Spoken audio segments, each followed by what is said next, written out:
So we're back here at the Caribou Public Library doing our chapter book story time. We're reading Black Beauty by Anna Sewell. I'm Miss Erin, and I so appreciate you joining us today. Thanks for being here. We are going to be reading chapter 11 and 12 today. Chapter 11 is called Plain Speaking. Here is a picture from the beginning of the chapter. Don't know exactly what's happening in that picture yet, do we? So, the longer I lived at Birtwick, the more proud and happy I felt at having such a place.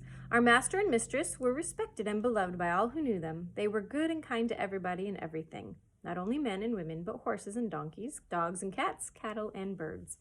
There was no oppressed or ill-used creature that had not a friend in them, and their servants took the same tone. If any of the village children were known to treat a creature cruelly, they soon heard about it from the hall.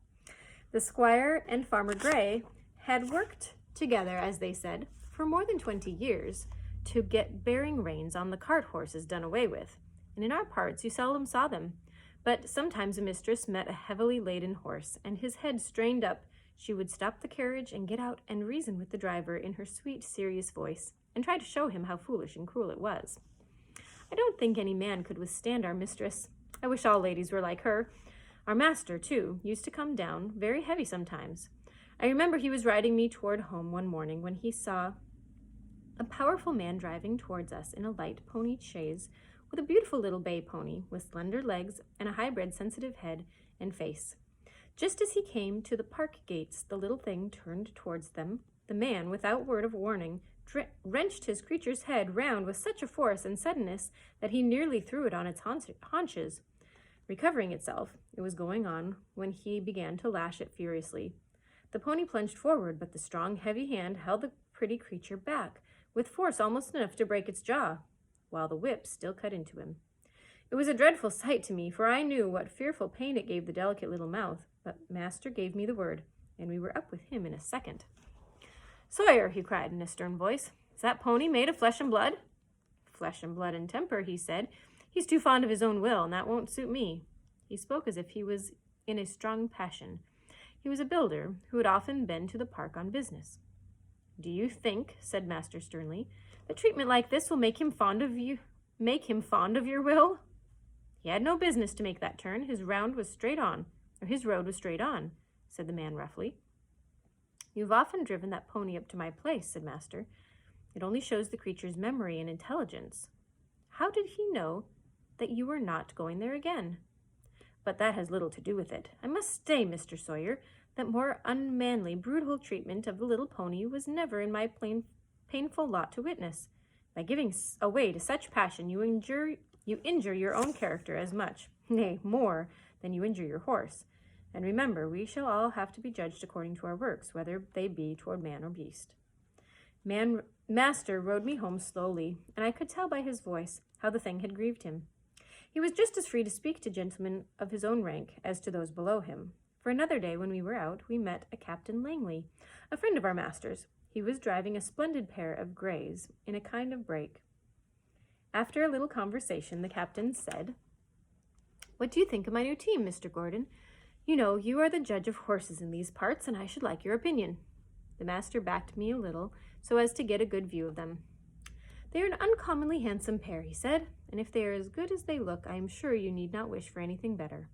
But I see you still hold that pet scheme of yours for worrying your horses and lessening their power." "What do you mean?" said the other. "The bearing reins? Ah, yes, I know that's a hobby of yours. Well, the fact is, I like to see my horses hold their heads up." "So do I," said my master, "as well as any man, but I don't like to see them held up. That takes all the shine out of it. Now, you're a military man, Langley, and no doubt like to see your regiment look well upon parade, heads up and all that, but you would not take much credit for your drill if all your men had their heads tied behind the backboard. It might not be much harm on parade, except to worry and fatigue them. But how would it be in a bayonet charge against the enemy, when they want the free use of every muscle and all their strength thrown forward? I would not give much for their chance for victory, and it is just the same with horses. You fret and worry their tempers and decrease their power. You will not let them throw their weight against their work, and so they have to do much with their joints and muscles, and of course it wears them up faster. You may depend on it, Horses were intended to have their heads free as men's are, and if we would act a little more according to common sense, and a good deal less according to fashion, we should find many things work easier. Besides, you know as well as I that if a horse makes a false step, he has much less chance of recovering himself if his head and neck are fastened back. And now, said the master, laughing, I have given my hobby a good trot out. Can't you make up your mind to mount him too, Captain? Your example would go a long way.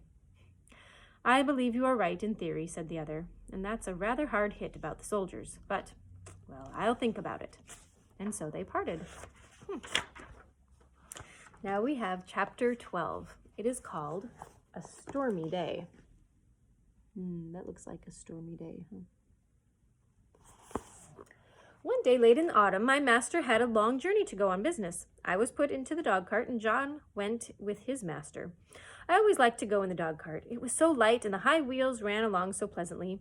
There had been a great deal of rain, and now the wind was very high and blew the dry leaves across the road in a shower.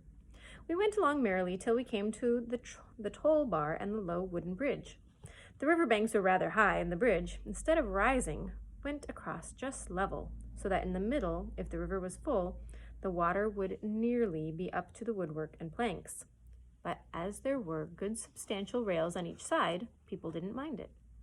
The man at the gate said the river was rising fast, and he feared it would be a bad night. Many of the meadows were under water, and one low part of the road the water was halfway up to my knees. The bottom was good, and master drove gently, so it was no matter. When we got to the town, of course, I had a good bait, but as the master's business engaged him a long time, we did not start for home until rather late in the afternoon. The wind was then much higher, and I heard the master say to John he had never been out in such a storm. And so I thought, as we went along the skirts of a wood, where the great branches were swaying about like twigs, and the rushing sound was terrible. I wish we were well out of this wood, said my master. Yes, sir, said John. It would be rather awkward if one of these branches came down upon us. The words were scarcely out of his mouth when there was a groan, and a crack, and a splitting sound, and tearing, crashing down among the other trees came an oak, torn up by the roots. It fell right across the road, just before us. I will never say I was not frightened, for I was. I stopped still, and I believe I trembled. Of course, I did not turn round or run away. I was not brought up to that. John jumped out, and was in a moment at my head. That was a very near touch, said my master. What's to be done now? Well, sir, we can't drive over that tree, nor yet get around it.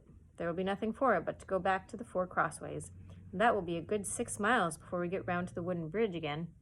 So it will make us late. But the horse is fresh. So back we went and round by the crossroads. But by the time we got to the bridge, it was very nearly dark. Before we continue on, there is another picture, but this one is of the tree that landed across the road. Excuse me. We could just see that the water was over the middle of the bridge. But as that happened, sometimes when the floods were out, master did not stop. We were going along at a good pace, but the moment my feet touched the first part of the bridge, I felt sure there was something wrong. I dare not go forward, and I made a dead stop. Go on, Beauty, said my master. He gave me a touch with the whip, but I dared not stir. He gave me a sharp cut, and I jumped, but I dared not go forward. There's something wrong, sir, said John. He sprang out of the dog cart and came to my head and looked all about. He tried to lead me forward. Come on, Beauty, what's the matter? Of course, I could not tell him, but I knew very well that the bridge was not safe. Just then, the man at the toll gate on the other side ran out of the house, tossing a torch about like a mad one. Ho, ho, hello, stop, he cried. What's the matter? Shouted my master. The bridge is broken in the middle, and part of it is carried away. If you come on, you'll be into the river. Oh, thank goodness, said my master. You beauty, said John, and took the bridle and gently turned me round to the right-hand road by the riverside. The sun had set some time. The wind seemed to have lulled off after that furious blast which tore up the tree. It grew darker and darker, stiller and stiller. I trotted quietly along, the wheels hardly making a sound on the soft road. For a good while neither master nor John spoke, and then master began in a serious voice. I could not understand much of what they said, but I found that they thought, If I had gone on as the master wanted me, most likely the bridge would have given way under us, and horse, chaise, master, and man would have fallen into the river. And as the current was flowing very strongly, there was no light, no help at hand. It was more likely that we should have all been drowned. Master said that God had given men reason by which they could find out things for themselves, but he had given animal knowledge which did not depend on reason, and which was much more prompt and perfect in its way, and by which they had often saved the lives of men. John had many stories to tell of dogs and horses and the wonderful things they had done. He thought people did not value their animals half as much, nor make half enough, nor make friends of them as they ought to. I'm sure he makes friends of them, if ever a man did. At last we came to the park's gate, and found the gardener looking out for us. He said that mistress had been in a dreadful way ever since dark, fearing that some accident had happened, and that she had sent James off on Justice, the roan cob, toward the wooden bridge to make inquiry after us. We saw a light at the hall door and at the upper windows. As we came up, mistress ran out, saying, "Are you really safe, my dear? Oh, I have been so anxious, fancying all sorts of things. Have you had no accident?" "No, my dear, but if your Black Beauty had not been wiser than we were, we should all have been carried down the river at the wooden bridge." I heard no more, and they went into the house. John took me to the stable. Oh, what a good supper he gave me that night. A good bran mash and some crushed beans with my oats, and such a thick bed of straw, and I was glad of it, for I was tired. Let's see. Oh, that's the end of our reading for today. You guys have a wonderful rest of your day, and we will see you next time. Bye for now.